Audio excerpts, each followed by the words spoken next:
അങ്ങനെ പള്ളി കഴിഞ്ഞ് കുടുംബ വീട്ടിലൊന്ന് വന്ന് കുറച്ച് സമയം ചേച്ചിയൊക്കെ ആയിട്ടൊന്ന് വർത്തമാനം പറഞ്ഞിരിക്കുന്നത് ഞായറാഴ്ച കുറച്ച് നേരത്തെ ഒരു സന്തോഷമുള്ള പരിപാടിയാണ് കേട്ടോ. പിന്നെ ഇവിടെ വന്ന കുറച്ച് ഇമോഷണലാവും, ഭയങ്കര നമ്മൾ കുഞ്ഞുനാളിലെയും ജനിച്ച് വളർന്ന സ്ഥലവും പിന്നെ ഞങ്ങളുടെ വീട് ഞങ്ങളിതിൻ്റെ തൊട്ട് താഴെയായിരുന്നു കേട്ടോ. പ്രത്യേക സാഹചര്യത്തിൽ അതൊക്കെ ഒന്ന് വിൽക്കേണ്ടി വന്നു.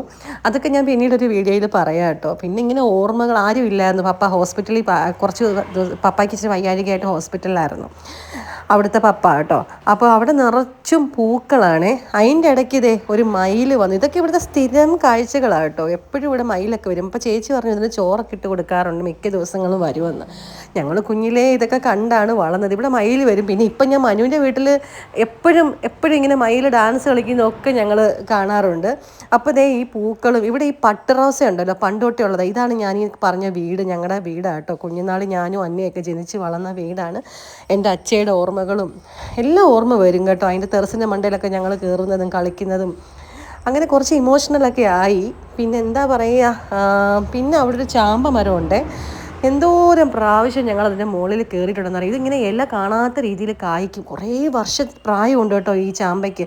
ഞങ്ങളുടെയൊക്കെ ഒത്തിരി ജീവിച്ചിരുന്ന സമയത്ത് പോലും ഈ ചാമ്പ ഉണ്ട് ഇവിടെ. അപ്പം ഈ മതിലിന് താഴെയാണ് ഇതിൻ്റെ മൂട് പോലും. അപ്പം നല്ല പ്രായമുള്ള ചാമ്പയാണ് കേട്ടോ. അത് കഴിഞ്ഞ് ആമിക്ക് കരാട്ടയ്ക്ക് ഫസ്റ്റ് പ്രൈസ് കിട്ടിയതിൻ്റെ സർട്ടിഫിക്കറ്റൊക്കെ എന്നെ കാണിച്ചു. അപ്പം അവൾക്ക് അവിടെ 2 പെൺപിള്ളേരാട്ടോ. അവളുമാർക്ക് ഇവനെ ഭയങ്കര ഇഷ്ടമാണ്. കാര്യം ഞങ്ങളുടെ വീട്ടിൽ ആൺപിള്ളേർ ഇച്ചിരി ഇവിടെ ഇപ്പോൾ ഇവനും ഇസാക്കും മാത്രമേ ഉള്ളൂ. അതുകൊണ്ട് ഇത് കണ്ടോ, ഇവന് വണ്ടി ഓടിക്കാൻ പഠിച്ചത് എങ്ങനെയാണെന്ന് സത്യത്തിൽ എനിക്കറിയത്തില്ല. ഞാൻ തന്നെ ഞെട്ടിപ്പോയി കണ്ടിട്ട്. പക്ഷേ വണ്ടി കൊടുക്കത്തില്ല, വീട്ടിലേക്ക് ഇട്ടൊന്ന് തിരിക്കാൻ കൊടുക്കും.